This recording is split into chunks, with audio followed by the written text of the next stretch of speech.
convocation générale depuis 2014. Autre date, le 5 juillet, l'anniversaire de l'indépendance de l'Algérie. 60 ans après, certains sujets restent tabous et souvent même méconnus, comme l'épisode de la guerre des grottes. De 1956 à 1961, l'armée française a utilisé à grande échelle des gaz toxiques contre des combattants nationalistes algériens dissimulés dans des grottes. Rappel historique avec Nora Boubetra et Frédéric Basile. Chaque pas est une épreuve. Depuis qu'il manque d'oxygène. À 86 ans, cet ancien militaire grand sportif avale tous les jours une dizaine de médicaments.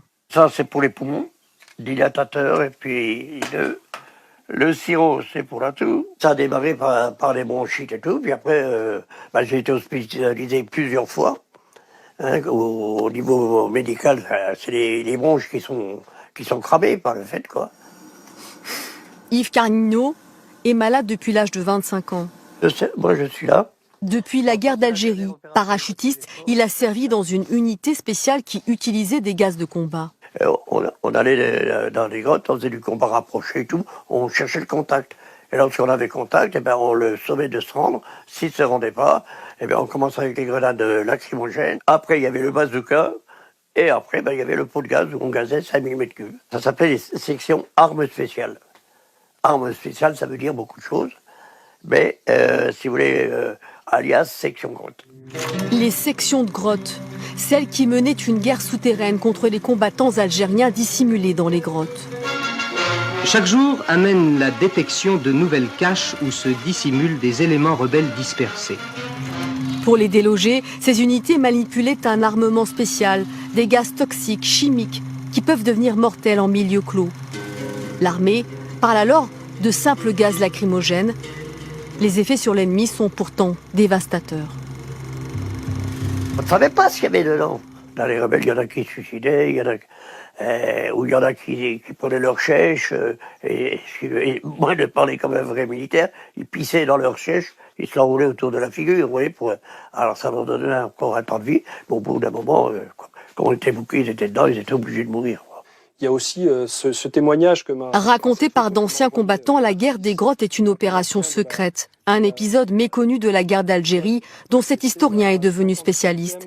Son objectif, avancer sur la question des disparus. En Algérie, sur un grand nombre de sites, il y a encore des Algériens qui sont portés disparus, dont les corps reposent au fond de ces grottes-là. Et techniquement, à partir des archives, certaines contiennent des coordonnées, il peut être possible, en tout cas, d'établir une cartographie pour les retrouver. Mais on parle aussi potentiellement de militaires français, encore une fois, 654 militaires français portés disparus, hein. Et ces militaires, si ça se trouve, il y en a aussi qui sont au fond de ces grottes-là, puisque les grottes étaient aussi utilisées comme lieu de détention. Mais l'armée refuse d'ouvrir ses archives concernant l'utilisation des armes spéciales, notamment chimiques.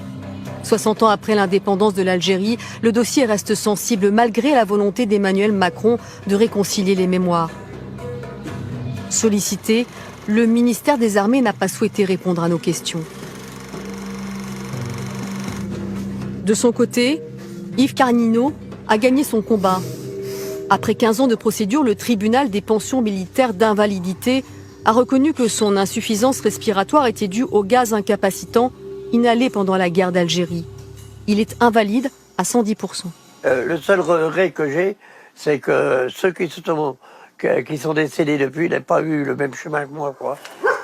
Son cas pourrait aujourd'hui faire jurisprudence. Selon les historiens, plus de 2000 militaires français ont participé à cette guerre des grottes.